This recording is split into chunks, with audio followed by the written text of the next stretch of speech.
everyone. Welcome to Inside and Beyond podcast, where we explore the power of mind and the nature of reality through science and spirituality. My name is Natalia Fomichenko, and today we will be discussing how to transform your mindset to let go of procrastination and start achieving your goals. My guest today is Katerina Lengold. Katerina is a former tech entrepreneur turned brain researcher and mental health advocate. By the age of 23, Katerina sold her tech-based startup and became the youngest executive in the world aerospace industry. After a severe burnout, she turned her interest from launching satellites to studying human brain. Katerina's background includes graduate studies in social innovation and interpersonal neurobiology from Mindset Institute, in addition to computer science and an MBA from MIT and Harvard Business School. Katerina, welcome to the show. Hi, Natalia. My pleasure to be here. You have quite an inspirational journey. You have transitioned from the aerospace industry to mental health. And to me, it's difficult to imagine two industries that are so different from each other. And you also did it after experiencing a burnout. So could you tell us more about your journey and how you overcame the state of burnout? Yeah. Every time somebody's like reading my bio, it just makes me feel like, really, like this is it. My journey has been pretty exciting, interesting. I'm very grateful for it, but it was rough at times. Yeah. So I live in the US, I live in California, but I spent most of my life abroad. So I was born in an area near China, right? It's now Kyrgyzstan. It was part of USSR at the time. We were very poor. The family was struggling a lot. There were times we were like borderline, just not having money to buy food. So as far as I remember myself, since I was a child, I was really dedicated and like focused on this idea of making it. Yeah. Like I wanted success. I wanted to be financially successful first and foremost, because this is what I saw as the path to happiness and path to like good life. You have to have money. Yeah. And so I started working very early. I think I started working when I was around 10. I started teaching English to little kids. Oh, wow. And then I skipped a bunch of grades at school. And so I was studying at university at the age of 14. Oh, wow. So I it was pretty intense. By the age of 16, I already had a business with people working for me, and I was making more than my parents. What and sort then of when I business was 19, it wasn't design. It was website design, like logo design, that sort of thing. And I started doing it myself. And then I got so many customers that I couldn't do it myself anymore. And so I started hiring people from like remote regions where the salaries were lower. And all I did was basically business development. I didn't know it was called this way when I was 16, but I was just finding clients and signing contracts with them and just outsourcing it to others who I paid, a fraction of what I was making. Yeah. And I was making good money. Like I remember when I was 16, I started living by myself. I could afford an apartment. I actually, for some portion of time, I had a private driver, Oh, wow. which was insane. For 16 years old. Completely insane given, judging from where I came from. But at 19, I received scholarships. I was, trying to get several degrees in parallel. And at 19, I received scholarship. There was only 20 people from my country who received that scholarship. And I went to MIT. Mm-hmm. And at MIT, I also cross-registered at Harvard. So just basically try to get it all in, computer science and MBA. And everybody around me, the definition of success was no longer money. It was impact. So how can you change the world? And so I got it redefined, and I thought what could be bigger than, aerospace? Like what could be cooler than aerospace? So I started a company with a bunch of friends from aerospace department. And we just first was like a student project, and then it became a company where I raised money. And so I was studying, I was raising capital, I was trying to build the company. And I sold it when I was 23 years old. And I sold it to an aerospace company, which is based in California, in NASA, in Mountain View. And like you're saying, it's incredible. And this is kind of the response I got from people. But the truth is that didn't feel incredible. It didn't feel good. it felt actually totally miserable, because I didn't have life. I had struggle. I had hard work, and it was like this never ending, like more like I could never be satisfied. Yeah. Like, I'm the youngest at university. I'm the richest in my social group. I am now like, 23-year-old vice president of an aerospace company. It was just like this unending quest for more. And I realized that I was completely like wiped out, burnt out, and unsatisfied. Like, people were saying like, hey, achieved X. But I was looking around, there are people in Silicon Valley who had so much more money than me. Yeah. There's this like, okay, I'm 23, I'm VP, but like, look at Mark Zuckerberg. He has so much more money and so much more influence than me. And I'm already behind. Like, no matter what I do, I am behind. And I'm like trying to push harder and harder. And I'm wasting so much effort and energy that my life has no sense of joy. That's so interesting how, we are Yeah. always trying to catch the next best person. And if we're focusing on only that, we never feel satisfied. Well, that is part of our brain, the way our Yeah. brain works and brain circuitry. We have a very strong dopamine circuit in our brain Yeah. that brought us to where we are right now, like recording this podcast instead of living in the caves. So, this desire for exploration, this desire for more is what brought us from Africa to like, United States. Like, why would you walk this huge distance? Well, desire for exploration. We we humans, we love exploring, but you should balance it. Yeah, exactly. There is this balance, this Mhm. line where you're just exploring and trying to become the better version of yourself and are still happy with who you are, versus when you're desperately trying to achieve and you feel not enough constantly. Well, it's funny you brought it up, because this is one of the key things that I just realized as I was, made this choice to leave operations of an aerospace company and just try to like figure out my life. Because I realized that there's like two modes of existence, and it actually is proved by modern neuroscience. So, and those modes are kind of mutually exclusive.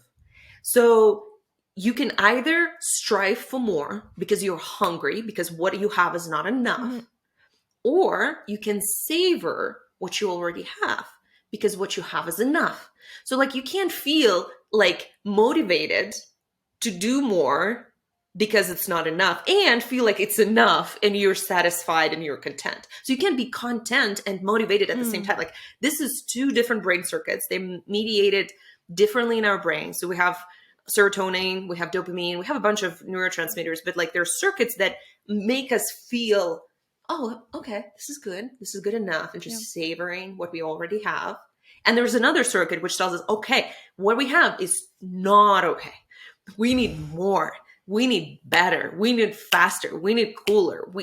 So these two modes, they do not coexist. And whenever we hear that you have to balance them, and nobody can balance them, the reason is because at the same time, you can't have both. And this was kind of a big aha moment, which like was like, ouch. Like, well, that doesn't sound like good news, but there was a way, and I figured out a way, and I'm very, very happy with how it's been playing out for me and for people I share it with. But like, the reality is, if you want to have like 50% this, 50% that at the same time, you're doomed, because there's no such thing as those two systems activated. It's like trying to press gas and brake in the car at the same time. Like, So you have to what do you alterate get? them all the time then, in order to be more Yes. efficient. Yes. Well, I would be Exactly. very... Well, you know a little bit I would be very... about my system. It's layering. Yeah, exactly. So how do you do that for our listeners who may not be familiar with that? Yeah. So there is, I call it joy growth, like layered cake. Like, imagine a layered cake. Like, if you have a cake which is just cream, or just like the pastry, part, then it won't be yummy. Like, the whole beauty of a cake is layers, right? And if you just mush it all together, like blend it all together, it wouldn't taste good. So what we want in life is layers of joy when you're savoring what you already have, and layers of growth where you're trying to actualize your potential, realize your potential, and you push for more. So you can't have both at the same time, but you can layer them. And you can look at your daily schedule and see if you can create layers in it of joy and growth. For example, you wake up in the morning and you have a 30-minute layer of joy where you're not rushing into anything, where you're just taking your time, snuggling with your loved ones, with your dog, with people you love, and with yourself, giving some time to the most important person in your life. And so you have this layer of joy where you're not trying to be better, you're just trying to be. And then you have a layer of growth, like your workday starts, you're tackling things that are hard, that are outside of your reach maybe yesterday. So you're trying to push for it. And then you have, lunch break. And then you take a chill pill. You just you go for a walk. And again, we are trying to mix it together.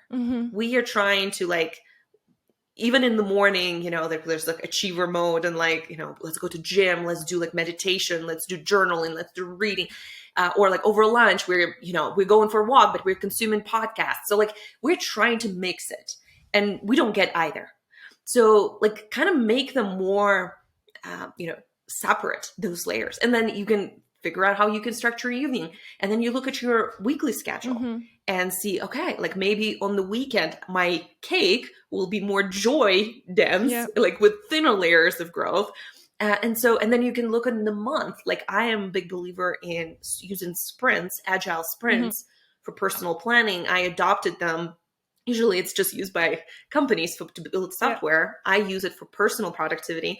And so for me, I have 3 weeks, which is mostly kind of growth centric. Again, it has micro layers of joy throughout the day, throughout the week, but it's just mostly about pursuing things.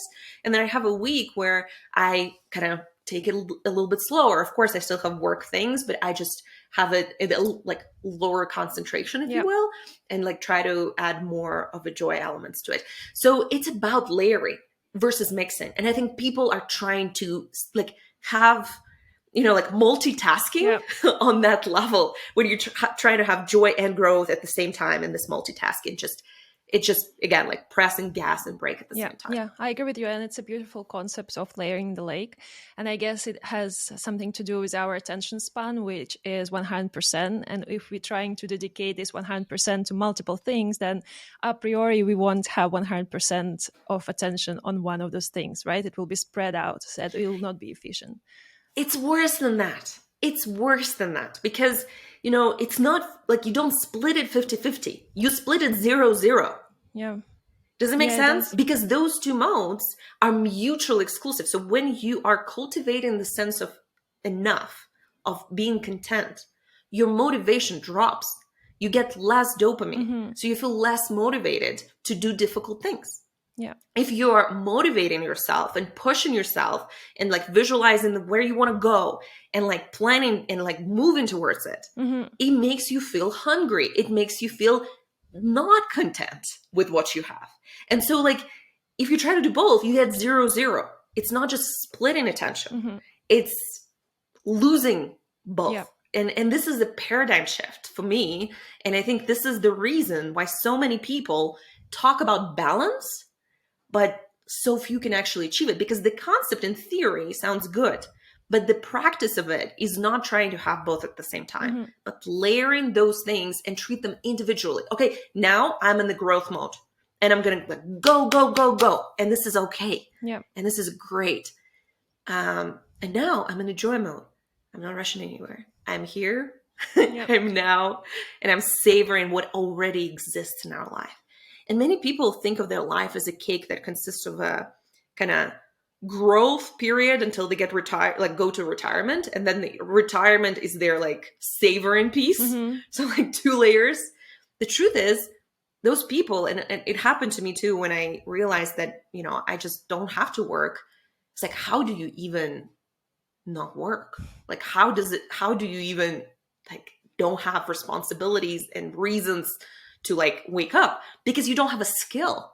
Savoring life in the same way as like getting things done is a skill. You're not born with it.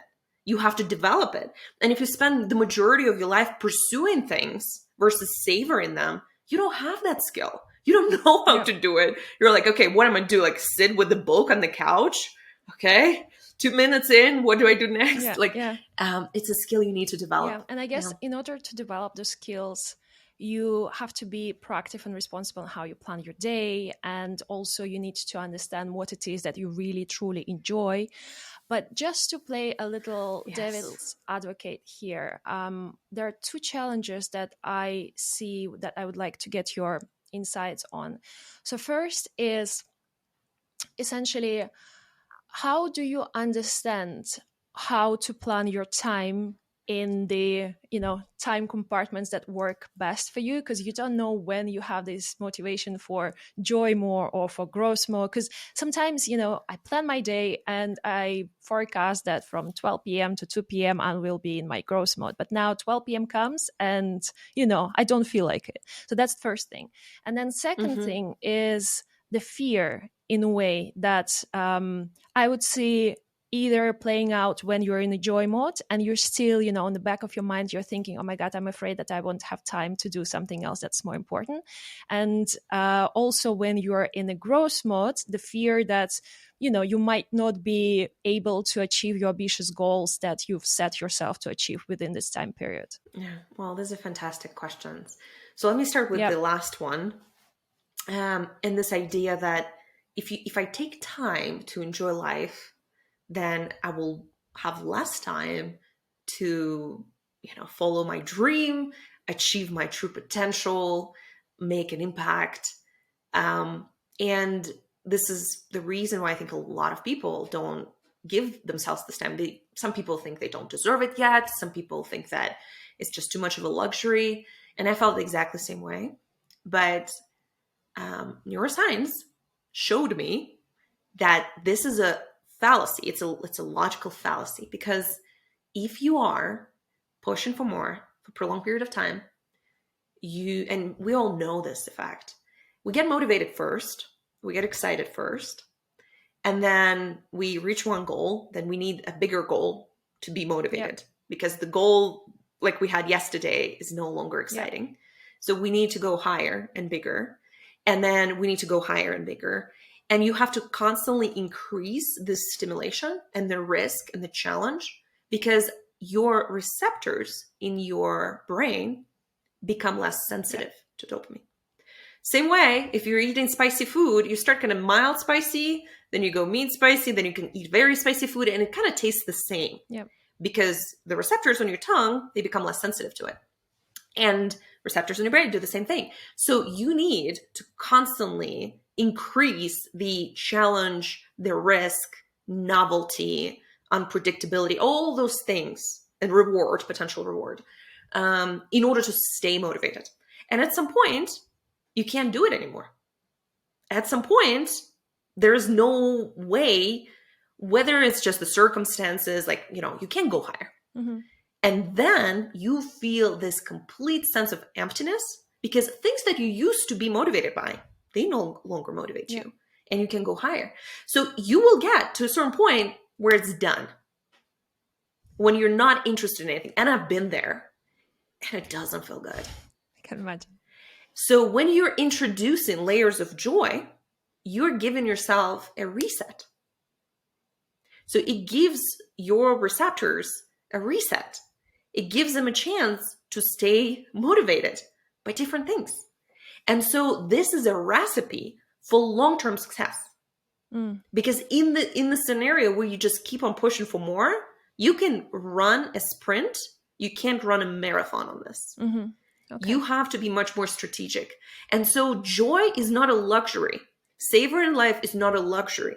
It's an integral part of being able to make an impact, to reach your dreams, to realize your potential. Without it, you will be done like 10% of the way. You won't be able to move forward. That makes sense. So I really encourage those who listen to us, like, even if you don't want to do those things for the sake of your personal happiness and you think you don't deserve it, which is a whole story on its own, but what you want is achievement, well, this will give you that. Mm-hmm. This will give you that. And I feel like since I adopted this, I not just felt more happy in different areas of my life, not just career, but I also made a lot of decisions that were so much better. I stopped doing, like, I had more clarity. So my investment decisions became so much better. So I've made a lot of money not doing more things, but having more clarity about doing the right Yeah. things. I was just recently reading an amazing thing. Like, Warren Buffett recently talked about the fact that most of the returns of his portfolio came from about a dozen of deals that he did. Yeah. So most of his decisions were kind of so-so, and only 12 of them actually brought those huge returns. Mm-hmm. That's fascinating. And when we are constantly chasing, we can't make those good decisions. And so we have inevitably those diminishing returns and obviously path to burnout. Like, there's no way out of it. Like, once your receptors don't want to be engaged anymore, you're like, you have this numbness. So like, the only chance for long-term success, and this is what we want, like, nobody wants like a quick success and then like fall down. So this is the only way. That makes sense. So I highly recommend it. And then how do you structure your time in a way that works for you? And how do you predict when you're supposed to have this joy layers versus growth layers? Yeah. So there's two pieces of it. Mm-hmm. There is like general logic, which is driven by our neurochemistry, biochemistry, our hormones.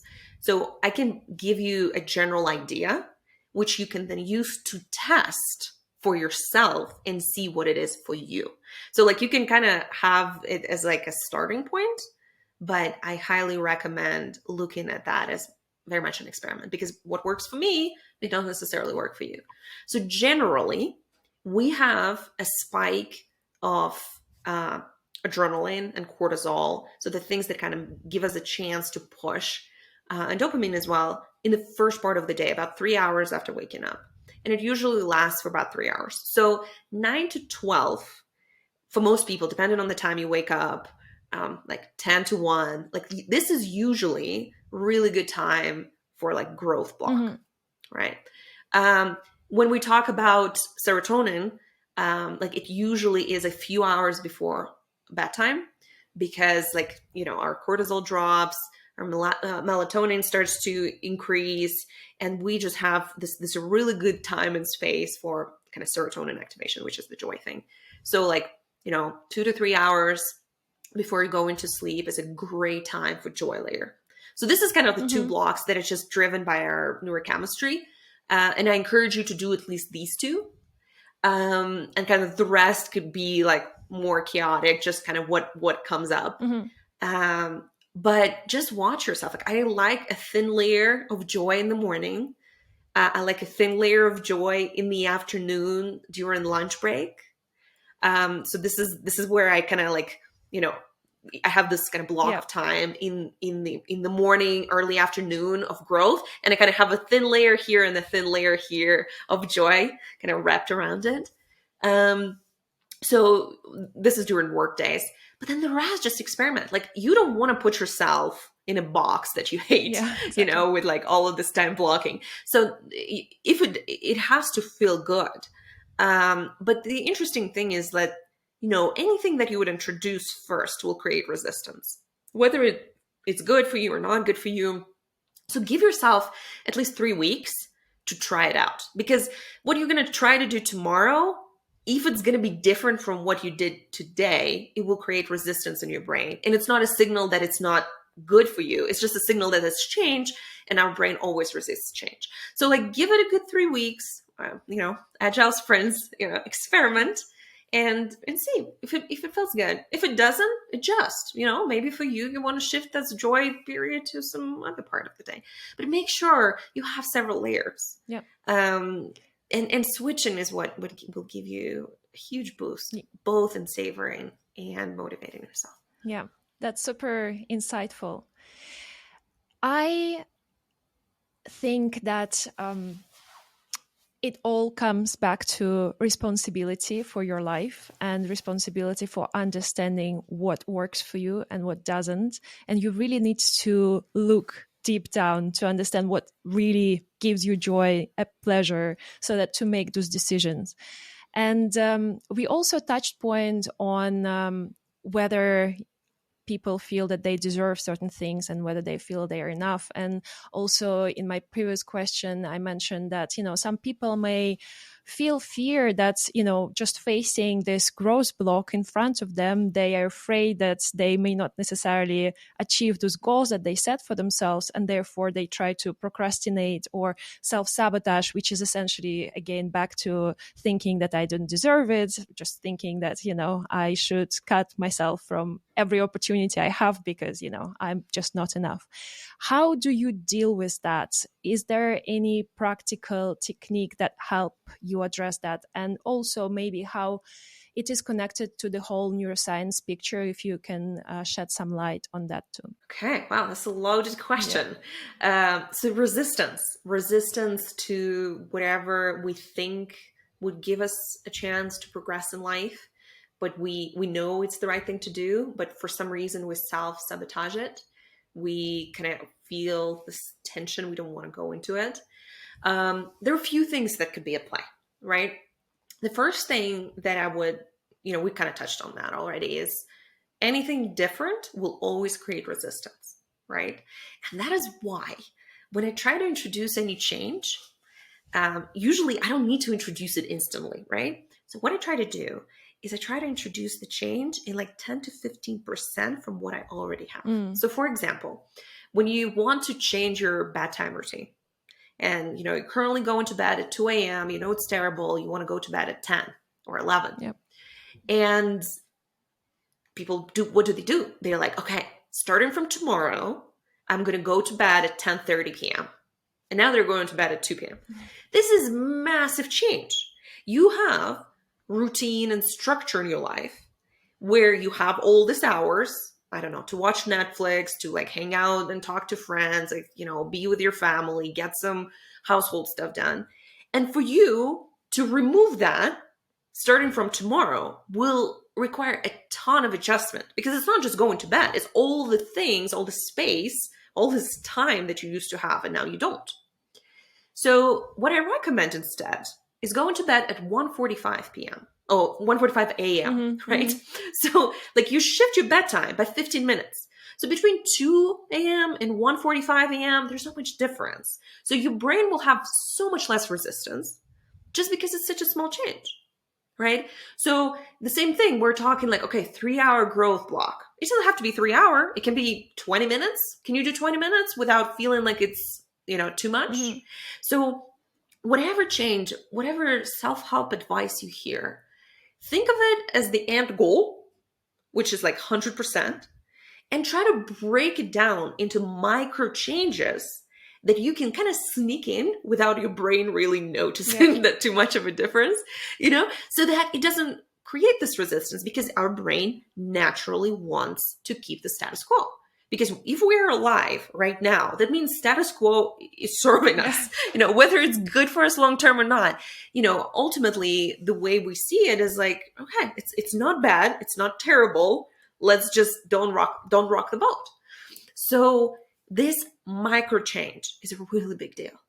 And when I do sprints, and this is the system that, I've developed, is like, I recommend to people, like, whenever you're having this project, which will slowly change your life, every week you have about 100 hours, which of your wake time. So it's like 196 hours, I think, total, 7 days. But, if you remove all the sleep time and just like the little things to take care of ourselves, it's 100 hours of being awake. So whatever you're planning to change in your life shouldn't take more than 10 hours, which is 10%. Yeah. So like this 10% change is a really powerful thing, because after one sprint, this 10% becomes the norm. And now you can add another 10%.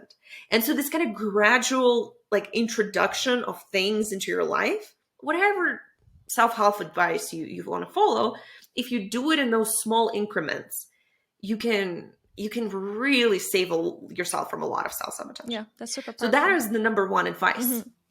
yeah, so just kind of break it down. Like, there's no need for you to start going to bed at 10:30 p.m., like starting from tomorrow. Yeah. If you can like sneak it 15 minutes here, and in 3 weeks you move another 15 minutes, and 3 weeks you move another 15 minutes, like in a few months you will be at this 10:30 mark. Yeah. But it's going to be very easy because your routine will slowly change, and like nobody nobody gets hurt, Yeah. Yeah.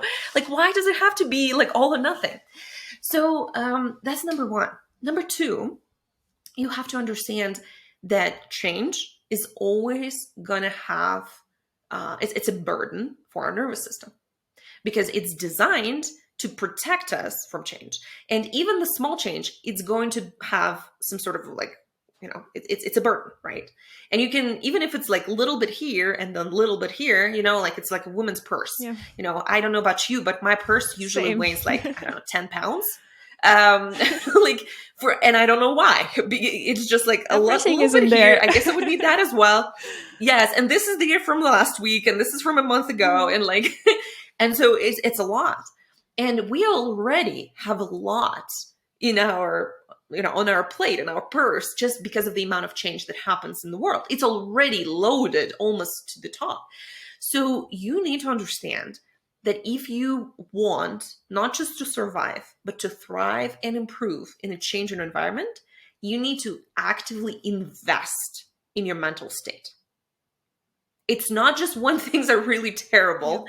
It's you have to invest in it on a daily basis, because you're taken from it all the time. Because any self-improvement is also self-change. And all self-change, it requires a ton of mental energy that you're taking from what?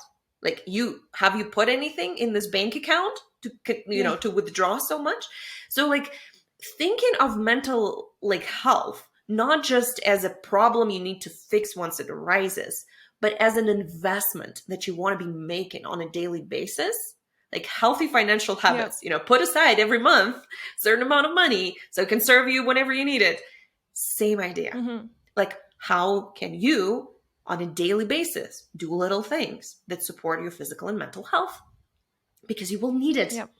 And if you're doing a lot of things that are creating a lot of change, you need to be putting more.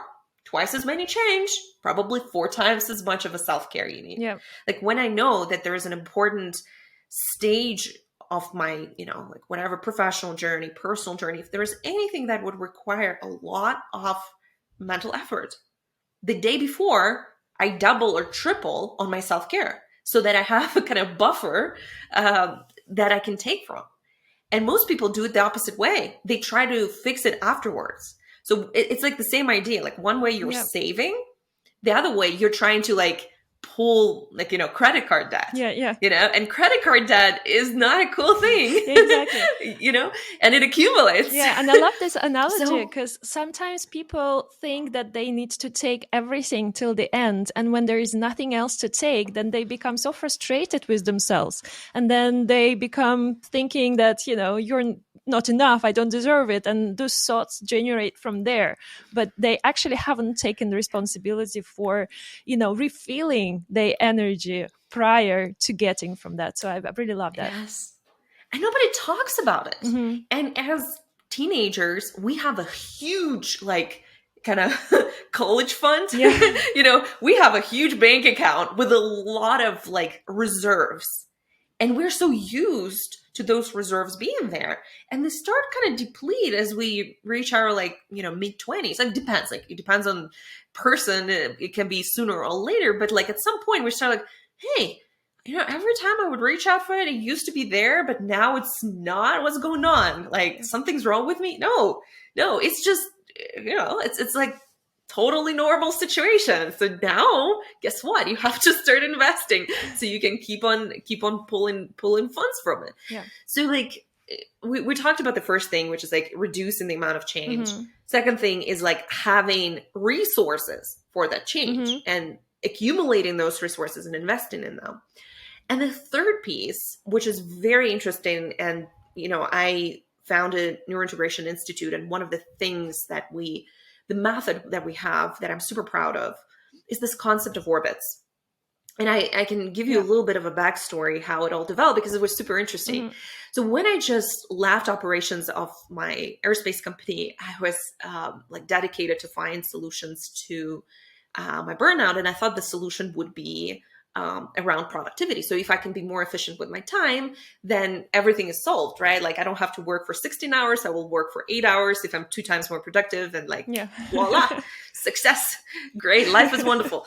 And so and I mean, it does help. Don't get me wrong. It's not wasted effort. And so I, looked at a bunch of ways how you can improve your productivity. Like this concept of sprints came to be, and I wrote a book about it, and it became a bestseller.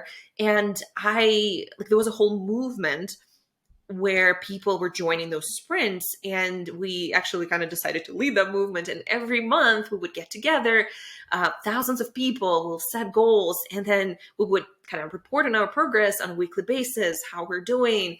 And we started noticing really interesting things because we accumulated so much data. Like, I think thousands of people every week, they report on what worked, what didn't work, what they need to adjust. And so we started accumulating so much data, and we started looking at that data, and we realized there's some interesting patterns. So a person who seems to be doing all the right things, in terms of like my approach, who seem to be, not burned out, has energy, but they still do this weird self-sabotage. And we discovered 3 buckets of self-sabotage that were pretty common. The first bucket is basically like, it's not meant to be. I'm like just not good enough for that. External circumstances are such that there's no way for me to get it. And so I'm not going to even try. Hmm. So people want certain things, but they like kind of, the moment we are supposed to start acting on it, they just have this like self-sabotage, which is around like some sort of thinking, right? You would think like, why would you say that? You haven't tried. So it must be some thinking pattern. Then we would notice a second thinking pattern where a person would set the goal and they would be like obsessing over preparing to act, but not acting. So this is a situation where somebody who wants to change a job, and instead of going to interviews, they like obsess over perfecting their resume on LinkedIn and like finding the perfect, like, I don't know, portrait photo for their CV, and like, going through a bunch of like educational materials online to like ramp up their skills. Like, while the action itself would be applying for jobs and going to have Hmm. interviews. And I mean, yes, it does help to have a good CV, but when we start looking at those patterns and we see that people do the exact same thing for other goals as well, for situations where this preparation makes no sense, like they don't really give them much, even though they spend a lot of time doing it. And this kind of over preparation is the second thinking pattern. And then a third pattern that we found is we call it like fighting, like, when basically you can't pick your battles. Mm. So everything, like, you want to do this, but you can't say no to gazillion other things. Indecisiveness. You can't miss out of opportunity. Every Hmm. opportunity you want to capture, and you want to fight all the battles in life. And obviously, you don't have unlimited resources, you don't have unlimited time. The result is, you don't get what you want. So we have those 3 groups of people, all of them very capable, all of them using the right productivity tools, which we know work, but they are just, because of their thinking, they create those huge roadblocks in their progress. And this self-sabotage is very common. And we call this concept of orbits. So orbits is basically patterns of behavior when we're going in circles, repeating the exact same thing in different Hmm. situations. And this is learned behavior. And we usually learn it in childhood or like teenage years when our brain is very plastic, where we learn, don't even try. You're not good enough. And we internalize it, and then we apply it to situations where we shouldn't apply it. Or we're being told, like, look, you can't do a sloppy job. You have to be, like this whole like valedictorian kind of Yeah. mindset where you have to be either perfect or, you're useless. And this is like the second orbit. Or, don't waste opportunities. This whole missing out concept, Hmm. which we internalize. And so those patterns, those orbits that of self-sabotage is a phenomenally interesting thing, because they cause very smart, very capable people make irrational choices. And they look at the behavior when they like sit with a psychologist, with a coach, and they look at it and like, yeah, it makes no sense. I don't know why I do this. But they keep on doing Yeah. it. And so there's like cognitive behavioral therapy is really powerful to address this. We've developed our own system that is based on cognitive behavioral therapy that helps us kind of slowly maneuver from our orbits. But guess what? Any maneuver requires energy. Yeah. So you need to learn how to get this mental energy to be able to shift those orbits. So it's fascinating. Like for me, it's been such an interesting journey because first I will like discover it in Yeah. myself. I would like look at the neuroscience behind it. I'll talk to experts. I would try to figure out something that would work for me, apply, see results. Then because I have a pretty large audience, we would have those big experiments and test it with thousands of people. We see what works. And it's just been such a fun journey of exploration and also feeling like I'm making some positive impact. So yeah, You definitely are. This is life, my life. Super inspirational and super powerful. Thank you so much for sharing. Would you be able to provide one example of potential solutions that works with those self-sabotaging behaviors on how to get out of them? Yeah, absolutely. Well, there's like three pieces of the puzzle, right? So the first piece of the puzzle is your mental balance. So we have an interesting thing with our brain chemistry that makes it really hard for us to think logically, to notice our self-sabotage, even to notice it. If we're too stressed, and I call it red zone, right? So you're overactivated, like your anxiety, nervousness, panic, like when your nervous system is very active. Or if you're in a blue zone where you're kind of checked out, disinterested, numb. So when you're in those states, it's really hard for our prefrontal cortex, the part of the brain that gives us a chance to like actually kind of make sense of things, not just act on autopilot. It's disabled. So the first thing you do, you learn to bring yourself to green zone, the way I call it. So green zone is this state where you're both calm and engaged in life. So this is kind of spectrum in which your brain, I call it integrated. So, the parts of your brain, they communicate well with each other. Your prefrontal cortex can engage and help you solve things. So this is piece number one. Piece number two is being able to notice your orbits as early as possible. So sometimes in order not to fall onto a particular orbit, what is enough is just to become aware of you doing those things. And the earlier you catch yourself, sometimes you will catch yourself 2 weeks after, and it's not really, it's better than nothing. Yeah. But it's not really giving you a chance to maneuver. But like the sooner you notice that you're getting off track.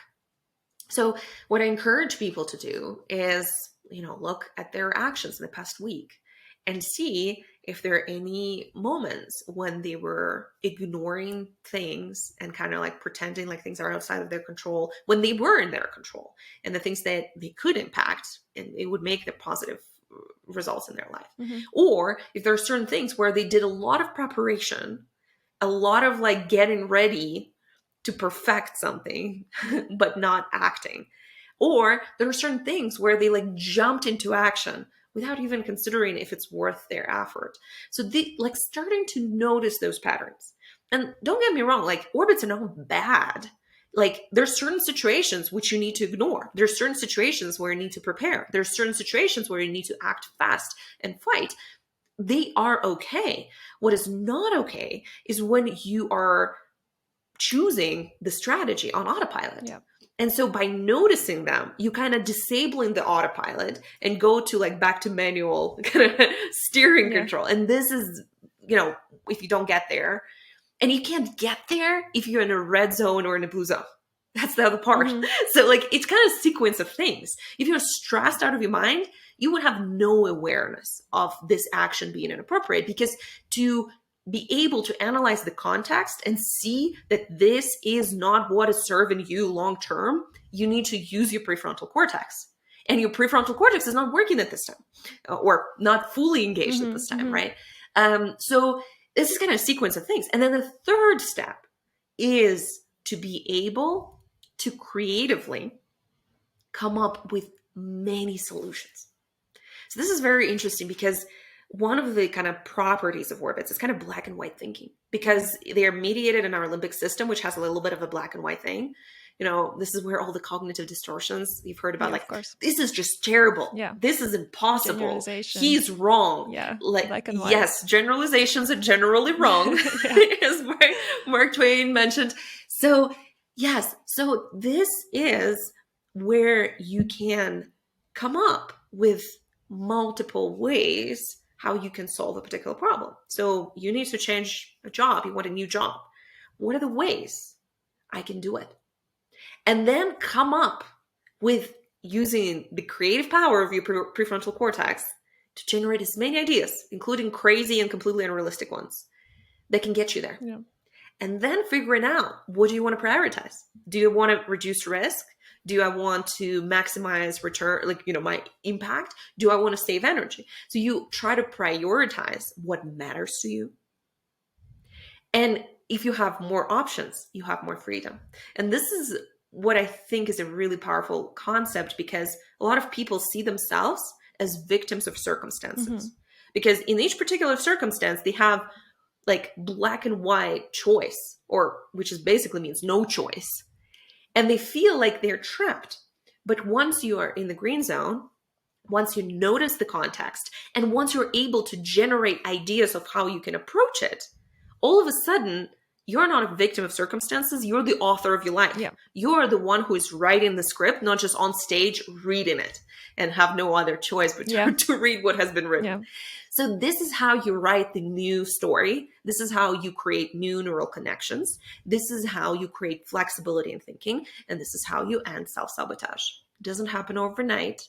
It's a gradual process, but it's available to everybody at any age. You have neuroplasticity as long as you have a pulse. Is your heart beating? Good. You have neuroplasticity, so you can do it. And that is, for me, super inspiring and very empowering.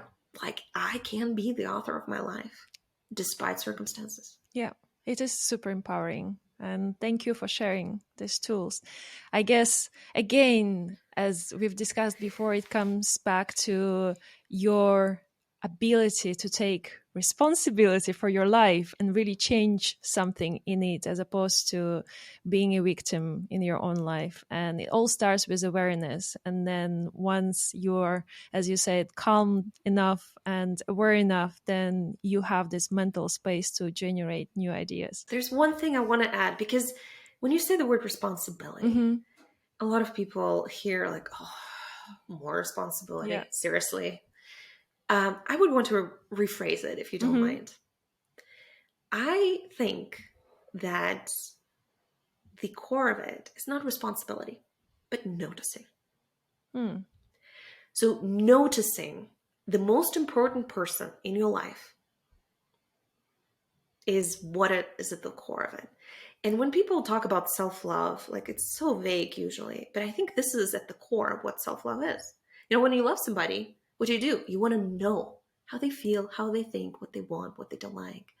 And so you can, if you apply that, just being interested in getting to know what time of the day works for you for joy, what part of the day works for you for growth, what are your orbits, just being curious and interested in the most important person in your life, the one you will spend the rest of your days with, who will be with you until your very last breath.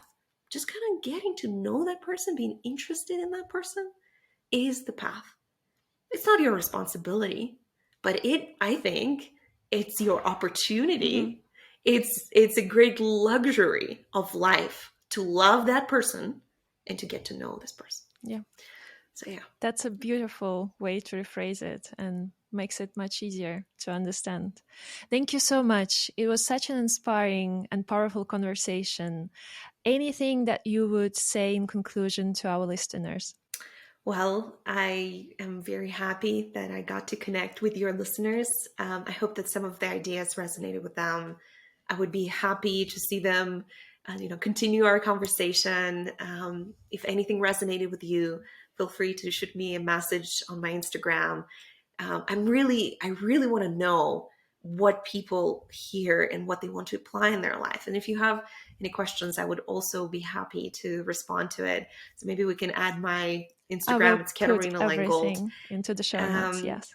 yeah. So yeah, I would love to continue the conversation with your listeners if they're open to it. But thank you for letting me talk to them. Thank you so much, Katerina.